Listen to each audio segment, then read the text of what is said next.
聞いてもいいか、麦わらの人。なんだ。なぜカイドウと戦う？一度クリで負けたと聞いた。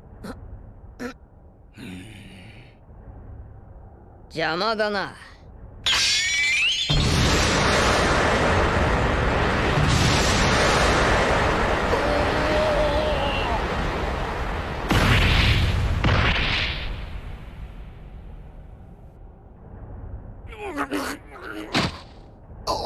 よし、これでいい。ジジイ、四皇わかるか？いや。世界の海で皇帝って言われる大海賊が4人いて、カイドウもその一人だ。俺は海賊王になる男だから、そいつら全員倒さなきゃならねえ。海賊王？ロジャーのような男かい？ゴールド・ロジャー知ってんのか？ Depuis quelques chapitres, la bataille sur Onegashima fait rage. Comme nous avons pu voir, Oda nous a présenté différents noms pour ces chapitres depuis le 1000e, entre Luffy au chapeau de paille, entre l'enfant démoniaque, Yogoro le fleuri et Tanuki-san. Mais nous avons pu voir et remarquer que depuis que Kaido a affronté les fourreaux rouges, Aichiro Oda s'amusait à montrer les différents fronts de bataille. En nous montrant tout d'abord que la bataille fait rage entre les samouraïs et l'équipage sans bête, et en nous montrant aussi que Luffy essaye de rejoindre le haut du crâne le plus rapidement possible. Nous avons pu faire toutes sortes de théories depuis que Kaido a affronté les fourreaux rouges, mais l'arrivée du CP0 a changé la donne. Le CP0 étant présenté comme un spectateur, nous présente la bataille sur Onegashima comme un narrateur. Le Cypherpole étant connu comme étant des agents secrets travaillant directement sous les ordres du gouvernement mondial, devra peut-être à leur tour retirer le masque, tout comme les habitants de Wano, et passer d'un statut de spectateur à un statut d'acteur. Salut tout le monde, c'est Noajoro, j'espère que vous allez bien. On se retrouve pour ma première review de chapitre. N'hésitez pas à laisser un petit like et à vous abonner d'avance, ça fait super plaisir. Et faites comme le CP0, asseyez-vous et profitez du spectacle.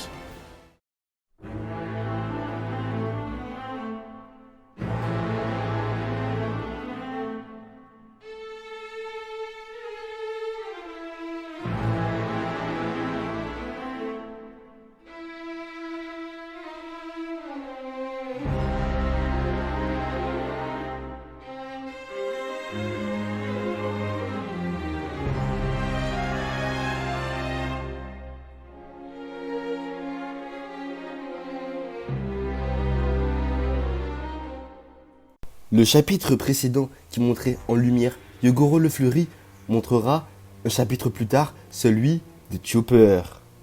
Yogoro le fleuri, prêt à se sacrifier pour sauver ses Nakama et gagner la guerre, aura peut-être un autre chemin à prendre que la mort. Mais nous apprenons une révélation qui nous filme froid dans le dos. L'équipage sans bête ayant été touché par le virus demande de l'aide à Queen. Mais nous avons pu voir que depuis quelques chapitres, Queen n'en a que faire. Et nous dit même que le virus a été créé pour l'équipage au sans bête. Mais Queen, étant quelqu'un de très intelligent et de fourbe, a fait peut-être le coup de l'année, en sacrifiant la quantité pour la qualité. Mais le calcul qu'il n'avait pas prévu était le remède et un médecin de qualité. Si nous nous basons sur des chiffres, nous savons que sur 10 personnes, 9 personnes sur 10 ne passent pas le cap et deviennent des pleasures.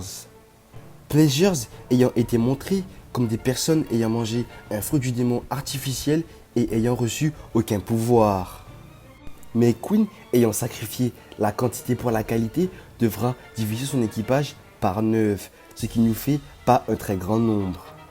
Mais comme je l'ai dit précédemment, ce qu'il n'avait pas prévu était le remède pour le virus. Remède que Chopper a fabriqué et a sauvé alliés comme ennemis. Chopper ayant trouvé une façon de sauver le plus de monde en si peu de temps en utilisant un canon. Queen étant choquée et très en colère a traité l'équipage au chapeau de paille de bouseux.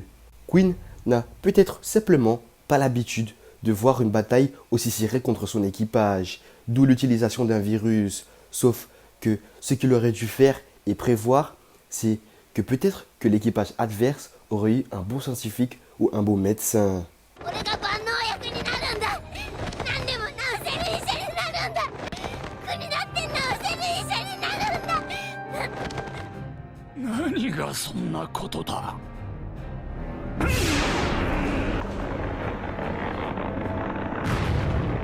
おしるこは俺の酸素、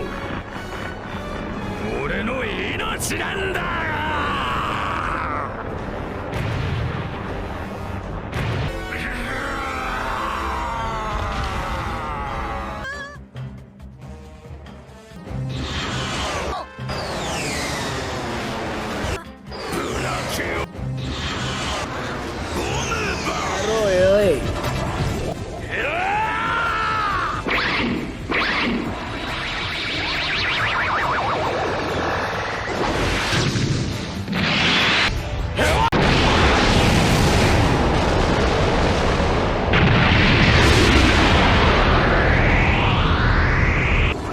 取れねえだろうよ。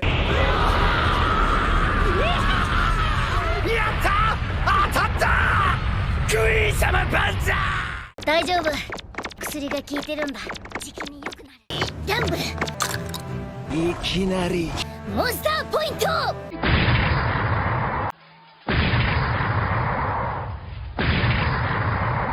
お前、一体子供たちに何をした？あいつらにもしものことがあったらお前。